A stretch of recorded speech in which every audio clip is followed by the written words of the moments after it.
مجھے عطا فرمایا ہے، مجھے اس ذات کی قسم ہے، اس ذات کی قسم ہے،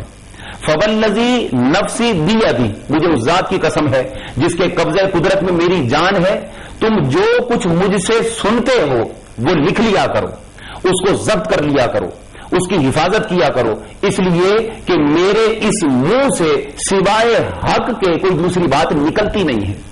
لہذا جو کچھ مجھ سے سنا کرو اس کی حفاظت کیا کرو، اس کو لکھ لیا کرو۔ تو حدیث کو لکھنے کا تو حکم خود حضور دے رہے ہیں، تو سامعین جس بات کا حکم خود حضور دے رہے ہوں، صحابہ کیا اس سے پیچھے رہ سکتے ہیں؟ کیا اس عمل سے غفلت کر سکتے ہیں جس کا فرمان خود حضور نے دیا ہو؟ اور بلکہ صحیح بخاری میں حضرت سیدنا امام بخاری رضی اللہ تعالی عنہ اس حدیث کو روایت کرتے ہیں کہ جب سرکار دو عالم صلی اللہ علیہ وسلم نے آخری خطبہ ارشاد فرمایا تو یمن کا ایک شخص خطبہ سننے کے بعد حضور کی خدمت میں حاضر ہوا اور عرض کرنے لگا، اکتب لی یا رسول اللہ، اے اللہ کے رسول، یہ جو بڑا جامع قسم کا خطبہ آپ نے ارشاد فرمایا ہے اور ساری تعلیمات کو اور تعلیمات اسلامیہ کو آپ نے محض ایک خطبے میں سمیٹ دیا ہے، تو یا رسول اللہ میری رعایت کیجیے، میرا حافظہ اتنا مضبوط نہیں ہے، میں ان ساری باتوں کو یاد نہیں رکھ سکتا، آپ مہربانی فرمائیے جو کچھ یہ آپ نے خطبہ ارشاد فرمایا ہے مجھے اس کو تحریری صورت میں عطا فرما دیجیے۔ تو حضور علیہ السلام نے حکم دیا، اکتبو لی ابن فلان، اے صحابیو، اے میرے غلاموں، یہ شخص جو کہہ رہا ہے یہ ٹھیک کہہ رہا ہے، میں نے جو خطبہ ارشاد فرمایا ہے میری طرف سے یہ خطبہ تحریر کر کے اسے عطا کر دو۔ اور یہ بات سیدنا امام بخاری رضی اللہ تعالی عنہ اپنی بخاری شریف کے اندر روایت کر رہے ہیں کہ حضور نے خطبے کو تحریر کرنے کا خود حکم دیا۔ تو دوستو، جہاں حضور نے قرآن مجید کی حفاظت کی ذمہ داری بحسن و خوبی ادا فرمائی ہے، وہاں حضور علیہ السلام اپنی احادیث خود قلم بند کروا رہے ہیں، خود لکھوا رہے ہیں، خود اس کی حفاظت کا بندوبست کر رہے ہیں، اس لیے کہ قرآن کی شرح حضور جانتے ہیں کہ قرآن کی تفصیل بغیر میری سنت کے عمل میں آ نہیں سکتی، قرآن پر عمل بغیر میری سیرت کے ہو نہیں سکتا، قرآن میری سنت کا محتاج ہے، اور جب تک میری سنت اس کو رہنمائی نہ دے گی قرآن کبھی بھی عملی صورت کے اندر میری امت تک نہیں پہنچ سکتا۔ اور دوستو، جو چیزیں آج ہم میں اور آپ میں اور اسلام نے حرام کی ہیں، آپ قرآن مجید کا بڑی تفصیل کے ساتھ مطالعہ کر کے دیکھ لیجئے، قرآن مجید تفصیلی طور پر چیزوں کو حرام نہیں کرتا۔ حضور علیہ الصلوۃ والسلام نے حشرات الارض کو حرام کیا ہے،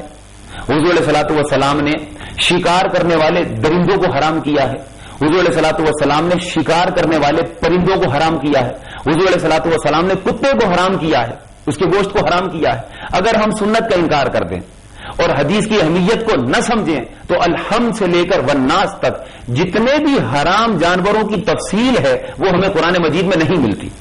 وہ ہمیں احادیث مبارکہ میں ملتی۔ اور دوستو، جو کلمہ ہم دن رات پڑھتے ہیں، جس کلمے کو ہم سینے میں سجاتے ہیں، جس کلمے پر ہمارا ایمان ہے، لا الہ الا اللہ محمد الرسول اللہ، الحمد سے لے کر والناس تک یہی کلمہ بالکل اسی طرح سے پورے قرآن مجید میں ایک جگہ بھی لکھا ہوا نہیں ہے۔ لا الہ الا اللہ یہ الگ جگہ پر آیا ہے، محمد الرسول اللہ قرآن مجید میں یہ الگ جگہ پر آیا ہے۔ اگر آپ احادیث کا انکار کر دیں گے پھر تو آپ کو کلمے کا بھی انکار کرنا پڑ جائے گا، پھر تو آپ دین کے مبادیات کا انکار کر دیں گے، پھر تو آپ دین کی پوری شکل کو مسخ کر دیں گے۔ لہذا اس بات کو ذہن نشین کر لیجئے کہ قرآن مجید کی تمام تعلیمات اجمالی ہیں، ان اجمالی تعلیمات کی تفصیل سنت مبارکہ صلی اللہ علیہ وسلم۔ اور دوستو، یہ کتنی بڑی زیادتی ہوگی کہ وہ شخصیت، وہ ذات جو ساری کائنات کے لیے رسول بن کر آئے۔ قرآن مجید کہتا ہے، یا ایھا الناس انی رسول اللہ الیکم جمیعا، بے شک میں کون؟ محمد مصطفیٰ رسول اللہ الیکم جمیعا، ساری انسانیت کے لیے رسول بن کر آیا ہوں، ساری انسانیت کے لیے رہنمائی بن کر آیا ہوں، اور ساری انسانیت کے لیے ہدایت بن کر آیا ہوں۔ تو یہ کیسے ہو سکتا ہے کہ حضور صلی اللہ علیہ وسلم کی جو ہدایت ساری انسانیت کے لیے آئی ہے اس ہدایت کو صرف صحابہ تک مخصوص کر دیا جائے؟ یعنی حضور کی ذات کا معائنہ کرنے والے بظاہر تو صرف صحابہ تھے، صحابہ نے حضور علیہ السلام کی بشریت کا معائنہ کیا، صحابہ نے حضور کی ظاہری شخصیت کا دیدار کیا، صحابہ نے حضور علیہ السلام کی ظاہری صحبت کا دیدار کیا۔ اب قرآن کہہ رہا ہے کہ میں ساری انسانیت کے لیے رسول بن کر آیا ہوں۔ اب ظاہر بات ہے हुजूर अलैहिस्सलातु वस्सलाम ज़ाहिरी तौर पर विसाल फरमा गए,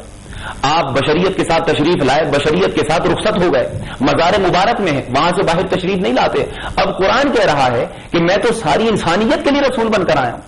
जमी नौ इंसानियत के लिए रसूल बनकर आया हूं, हिदायत बनकर आया हूं। अब जब सारी इंसानियत के लिए हिदायत है तो वो हिदायत हमें कैसे मिलेगी? तो इसका जवाब ये है कि जो फैज सहाबा को हुजूर की जाहिरी हयात में हुजूर के दीदार से मिलता था, अब वही फैज सारी उम्मत को हुजूर अलैहिस्सलातु वस्सलाम की सुन्नत से मिलेगा।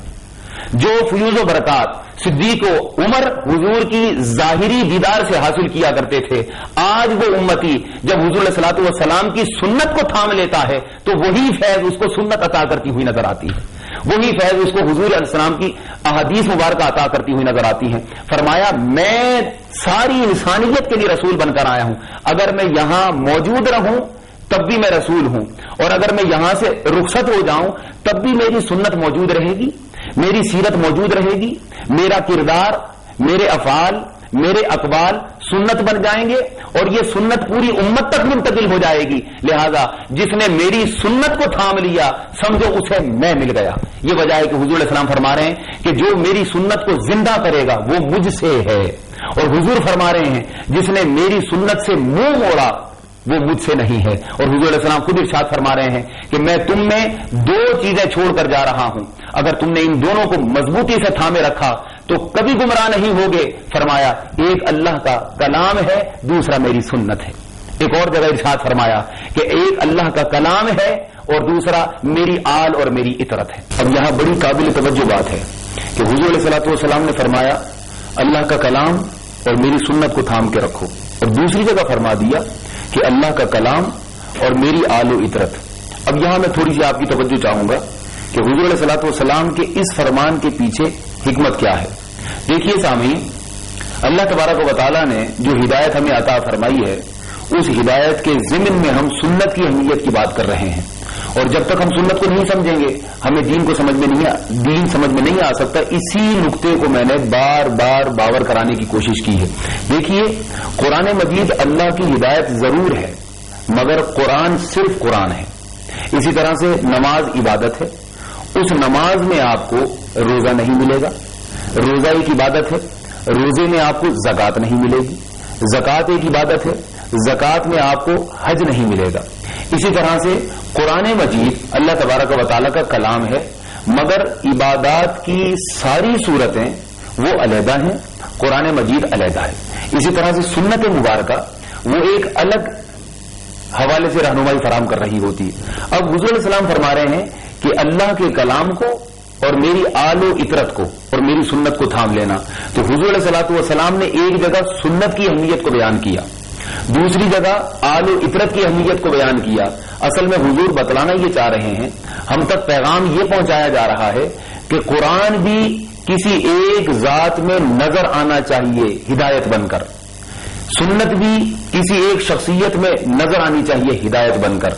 वो शख्सियत कौन होगी? हुजूर अलैहि सलाम फरमा रहे हैं कि वो मेरी आलो इतरत है जिनमें तुम्हें कुरान का पैगाम भी मिलेगा, जिनमें तुम्हें मेरी सीरत और किरदार भी मिलेगी, जिनमें तुम्हें नमाज भी मिलेगी, जिनमें तुम्हें रोजा भी मिलेगा, जिनमें तुम्हें ज़कात और हज भी मिलेगी। अब मैं यूं कहूंगा कि असल में कुरान है